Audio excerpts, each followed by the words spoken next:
Both sides of the Robert Cromwell murder trial wrapped their cases today, with the defense's only person on the stand being the defendant himself. Thanks for joining us tonight. I'm Jennifer Richardson. And I'm Brian Richardson. Matt and Renee have the night off. Cromwell is charged with killing his ex-fiancee with a baseball bat. KEZI 9 News reporter Nana Nguyen was in the courtroom today. She has the details in our top story here at 6. Nah. Brian and Jennifer, today's portion of the trial was all about the defendant Robert Cromwell and his recollection of what happened the night of November 2nd, the night he admittedly killed his ex-fiancée, Casey Wright. His testimony would bring Wright's family and friends in the audience this morning to tears, some even leaving in the middle of it. Robert Cromwell took to the stand right away, beginning with his perception of his relationship with Wright. He says that even after she moved out back in October of 2013, they kept in touch, and he was always under the impression they were working things out, with his feelings supported by the fact that Wright agreed to have lunch and even dinner with him on several different occasions. So he says when he discovered that she had been talking to not one but two other men via text messages on her phone, he, quote, snapped, beating her to death with a baseball bat until he heard her very last breath, which caused him to come to. Set the bat down and turned on the light and went to check on her, and there was a huge puddle of blood underneath her head.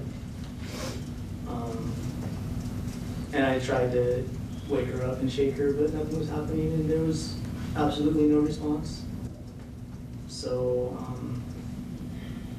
at that point, I grabbed a razor from the toolbox and cut my wrists.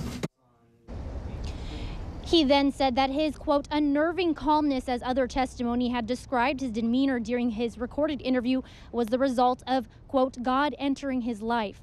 The prosecution did their cross-examination after lunch, having Cromwell read a series of text messages between him and Wright, where Wright repeatedly denied his requests to meet up.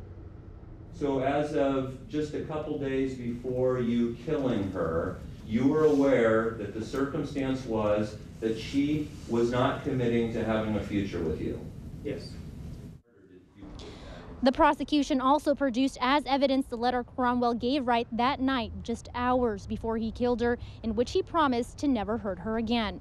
The defense then questioned Cromwell once more, illustrating that in other communication with Wright, both in person and over the phone, she had indicated that she did want to work on their relationship.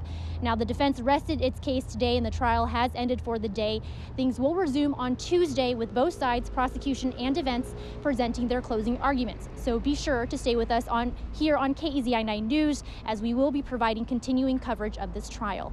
Live in Eugene, Nana Nguyen, KEZI 9 News.